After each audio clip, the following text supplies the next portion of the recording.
तर मित्रांनो आज एक दुर्मिळ पक्षी दिसलेला आहे. हे बघा पाठीमागे तुम्हाला दिसत असेलच गिधाड. तर हे गिधाड आता नाहीसं झालेलं आहे. तर ते आता इथं बघायला भेटलंय. चला किती आहे ते आपण बघूया. हे बघा इकडे गुरु मेलेलं आहे आणि ते आज दिसलेले आहेत. खूप दुर्मिळ आहे ते. जे पहिले होते हे बघा उडाले बघा.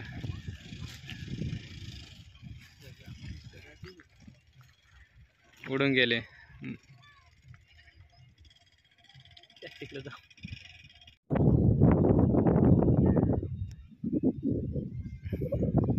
उडा आता.